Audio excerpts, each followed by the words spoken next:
Hi, I'm Kirk. Welcome to Good Enough Backyard Beekeeping.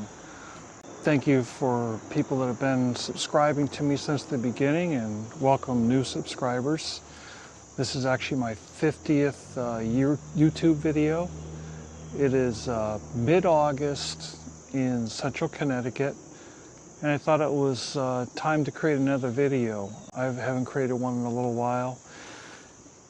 Thing that's going on right now is it's time to get ready for winter. I know it's mid-August, that sounds funny, but experienced beekeepers probably know that it is time to get ready. So we have hit a little bit of a dry spell. There's probably less of a food source coming in. I've been hearing that goldenrod is coming out at this time. We'll probably start seeing knotweed pretty soon. Those are some local plants in our area that tend to give us some of our fall flow. You know, it's a guess every year as to whether we get much of a flow or not. Last year I did get some honey, but I did some things different this year than I did last year. So if you've been following my videos, you may have saw that I lost a lot of my hives at the end of the season last year. I had a lot of thinking about that, you know, what might have caused it. Well, one is I treated late for my mites, and a lot of the hives got robbed out. I was chasing the fall flow, and I think we got a lot of starvation actually in the fall. So hopefully I'm doing things a little differently this year. I have taken off my honey supers. If you look over on this side, you'll see my supers were put over there a couple days ago. They got robbed out. Well, it's after I extracted. They didn't rob out my honey. I took the honey, then I left the wet supers over there for it to be robbed out. Within hours, it was gone. The bees did their job in a couple hours, and now I just need to put them in the shed and store them. I'm not sure if I'm going to chase any fall honey this year. I don't really need it. It's nice that, you know, I have my customers, especially my repeat customers, coming back. So let's get into the bee yard and I'll show you where I'm at. So we went from 2 to 2.5 hives in the springtime to around 8 hives right now. And there's some things to do. It's mainly maintenance right now. So let's go look at the bees. Okay, let's start with a quick look at my bee yard. What you'll see here is we have 2 hives. Both of these hives are from last year's queens. So these are 2024 queens. They were actually very productive this year. I took several frames of brood out of them, made splits, got some honey out of them, so they did quite well. Some people will replace their queens. I'm just going to let these queens live on their life and see if they overwinter again. Next year will definitely be their last year. I will have to requeen if they do make it through. The good thing is, I just consider it an extra resource. I didn't have to kill the queen and do anything, you know, they did well. What you're seeing right here next to me is a nuke. I got a second split out of, put a new queen in there. It's double deep right now. Trying to build that up and get it ready for winter. So probably this coming weekend I'll put that into a double deep hive. Let's walk down a little further.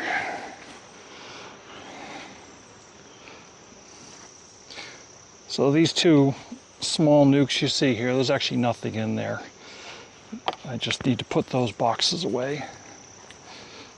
This hive right here in front of me, this was a split that struggled for a while. They actually requeened themselves. So I think what happened was when I was getting ready to sell that nuke, it decided to swarm before I could sell it. So I left it alone. They created their new queen, and they're thriving now. They're doing well. Okay, in front of me, I have 4 hives. First one, 2025 new queen. I get my queens from Lappy Bee Supply. They don't sponsor me. I just like their queens, and they've been doing well. So I do carnioleans. That's what my queens are. Another 2025. So these 2 hives, I'm not taking any honey. I'm just building them up. You saw some of my earlier videos. I took a split from these earlier and sold off these 2 nukes. Here's another nuke over here, another split with a new queen. And this is Bertha. Bertha is a thriving hive. This was a split we did this year. You can see it filled up 2 double deeps. I have a super on here. We took a super of honey off of it. So this hive has actually done very well. These hives I'm just building up right now. So let's take a peek in here. So what I see on here is a migratory cover. Nice thing about a migratory cover, it has a hole in the top. If I need to feed, I pull the plug out, put a feeder bucket on top. Nice and handy. When I go back to my winter configuration, you'll look at my videos, you'll see how I overwinter. I put in a feeder shim, moisture board, insulation, and then a telescoping cover. All right, let's go take a peek in here. Now, I don't recommend this to beekeepers. I do not have my smoker. This time of year, the bees can be feisty. Let's go take a look. We'll see where this goes. The only reason I'm going into this hive right now is I just want to get a quick idea of its food stores. It is mid-August. We should be thinking about getting ready for winter. So first observation, a lot of bees on top. That's what I wanted to see. So it appears to be filling out nice. I put this feed bag in between here. Some people put double bubble, but I really can recommend putting something between the migratory cover and this, and that way you can pull your migratory cover off without fighting with it. So I can peel this back.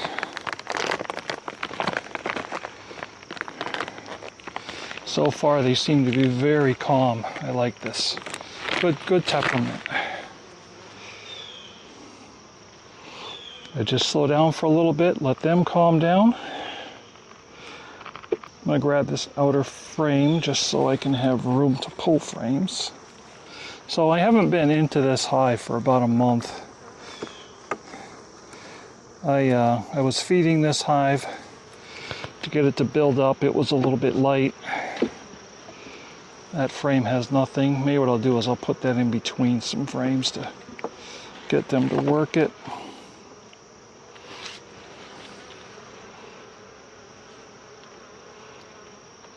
Just work calm and slow. A couple bees bouncing off my hands. They're not liking that I'm here. This would be a good time to give them a puff of smoke, which I don't have. So hopefully we can keep this civilized between us. Just pull it out nice and calm. I'll set that right there. So I don't know if you can see on the camera, we have pollen showing up. That's a nice thing. There's nectar in here. So the good thing is, it looks like they are bringing in some food. And there's a really healthy population here. So I have a lot of hopes for this thing overwintering. What I'm going to do is I'm going to make an exchange of this empty frame. I'm going to put this in place. You can call it checkerboarding. And then I'm going to put this frame that's fully drawn out and is building up. I'm going to put that in here.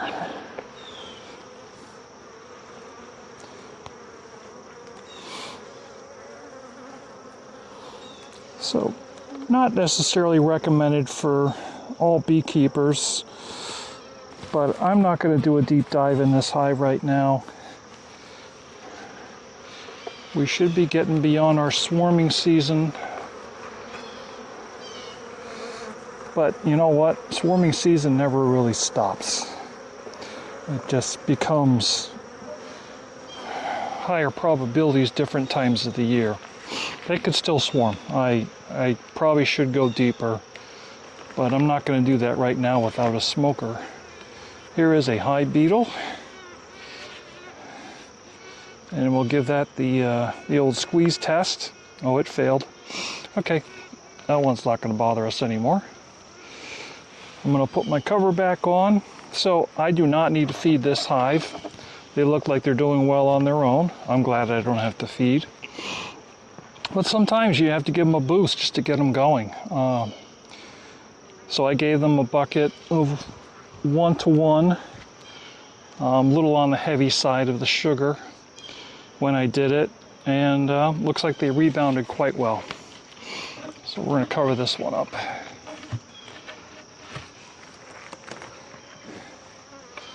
And really I only need a brick just to keep the cover from coming off. Let's go look at the next hive. Okay, here we are at the next hive. I typically don't name my bees because I can never remember, and we moved the cover, so I'm not really sure if I remember the name of this cover. Hey, if you've been following, look back in the comments, send me a comment and tell me what name this is. Holy crap, look at all of the hive beetles. So I have been very lucky this year having very little hive beetles. This is an area that the bees cannot get to. And so these hive beetles are thriving between the cover. But you know what? We're going to kill a bunch of them with the hive tool. So just mash them down. So one of the disadvantages to this inner cover piece here is that the bees cannot defend it. And that is obvious by what all the hive beetles we're looking at here. Let's see if we can get into this hive without being eaten alive. Oh, funny story. I wore shorts last week going in here, and my knee was pretty sore. Well, as you might imagine, I walked past one of the hives. A bee stung me in my knee, and that knee was sore. It was sore before I got stung. Literally within hours, that knee was no longer sore. So if people are wondering about bee venom therapy, there might be some truth to it. Here again, let's hear your comments. What you think about bee venom therapy. Is it a myth or is it truth? I'll tell you my vote. I'm thinking there's some truth to it.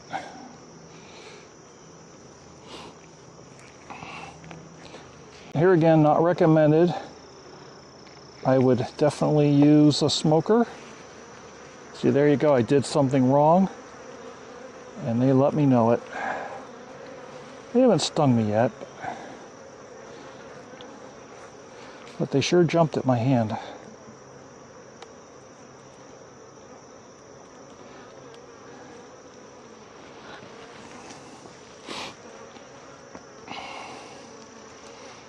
This is a very defensive time of the year. They're trying to build up.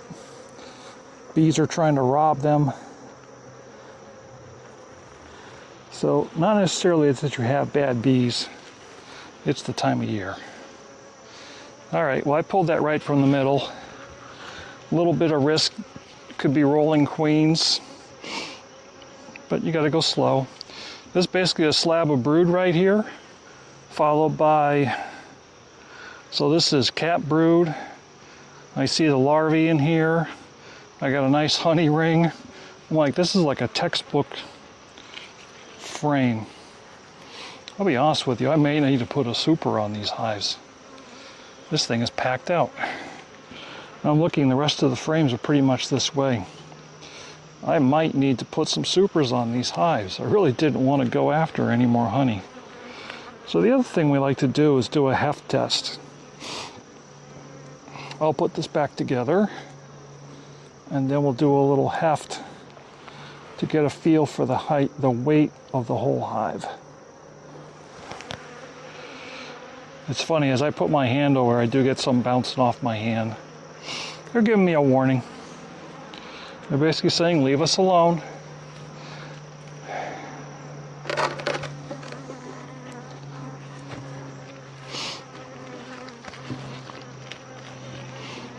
Okay. So maybe in the next couple of days I'll put a super on these. Let me feel. I'll give this hive a heft. Oh, it's heavy. Cool. Well, that makes me really happy. Let's take a look at the sample board. I run screen bottom boards on all my hives, and I leave the sample board underneath. Now, when you do not clean your sample boards, you'll start to get little critters living under here. These are little hive beetle larvae, and this is all food for them. You need to clean these things out periodically. As a new beekeeper, you can go in here every day and do this. You can look for hive beetle larvae, wax moth. You can see pollen being dropped. So here's brand new pollen over here. So they're bringing in pollen. I have webbing, so they've been living here for a while.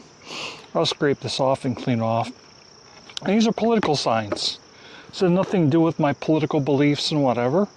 I had a nice politician, if there is such a thing, but I had a politician donate these signs to me because they found out I was a beekeeper. I traded for some honey. So I think it's a win-win for both of us. You know, it's nice. Now my local politician knows about beekeeping in our town, and I got free political signs to put as sample boards. So let's clean this off and move on to the next hive. All right, this is one of my splits. Actually, I believe it's one of my second splits. I can see the lid says Buttercup. So Nancy likes to name all of my queens. So let's assume this is still Buttercup, that I haven't mixed up the hives. So remember I was talking about putting some material between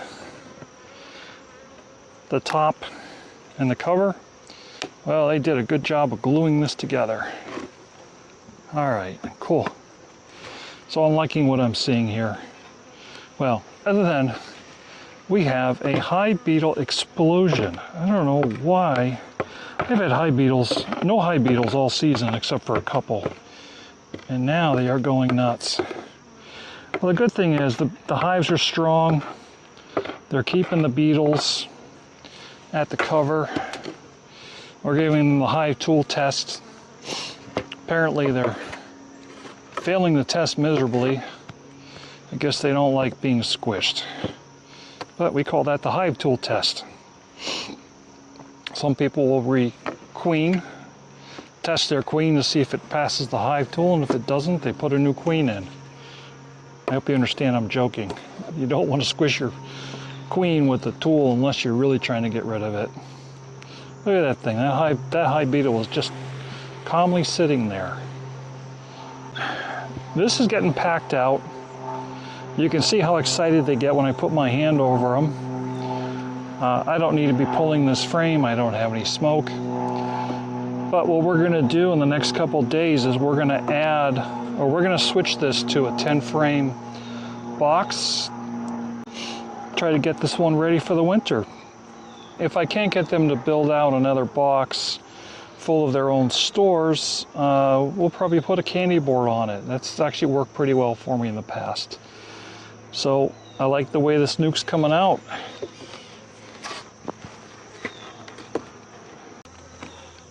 All right, this next hive is Bertha.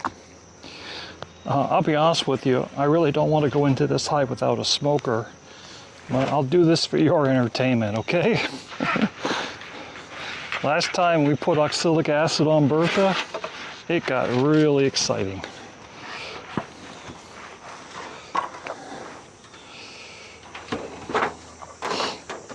I'm literally just going to check to see how full this super is.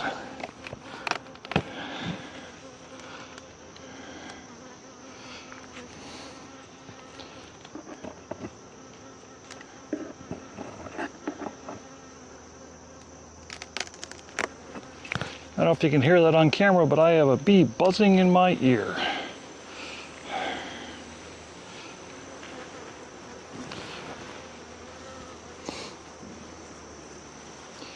All right, as I look down into the super, I do see it is starting to get filled.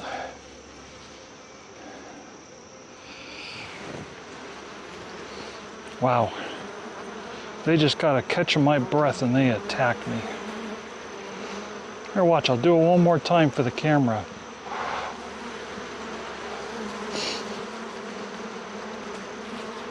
Not recommended. I have not been stung yet, but my veil is covered in bees right now. Okay, they still got room to fill. But let's let them fill up and let's leave them alone. So here again, not recommended looking at your bees without a smoker. Now you might be asking, why didn't I just get my smoker? Well, if you've been following my videos this year, I am actually somewhat disabled. I find it very hard to get around, and I find it hard to carry several things at once. So when my helpers come to help me, they help me with a lot of that stuff, carrying things around for me. But it's getting me outside, and I can keep beekeeping. I do enjoy beekeeping. All right, this is gonna be my last hive. I'm running out of steam here. This is baby Bertha. So this nuke started, or as a split from Bertha. And you know, a new mated queen. So what I was hoping to see is bees here up on the frame. This looks nice and full. This one, nothing over here. You know what, let's move the empty frame into the middle. Or let's not, because that looks like it has honey on it. So what I'll probably do in the next couple days is I'll put this into a 10 frame deeping. We'll start working on getting them ready for the winter. The theme here is get your bees ready for winter now. You want to do a mite treatment if you already haven't.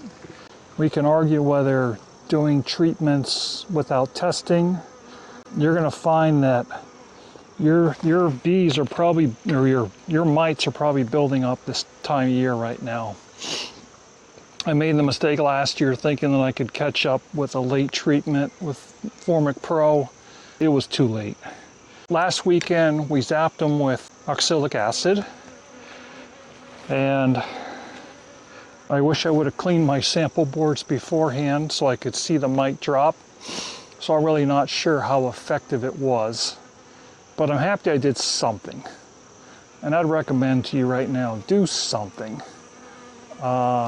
If you want treatment free, that's totally on you. There is some responsibilities around being treatment free. Are you creating mite bombs that get released into your neighboring bee neighbors? That responsibility is on you. Be considerate of neighboring beekeepers if you're going to go treatment free. Do the right things. Hey, there's people that are successful with it. I'm not going to say it can't be done, but I've found that majority of the people that try to go treatment free, later on they realize they need to do something. These mites are a problem, and it depends what you do.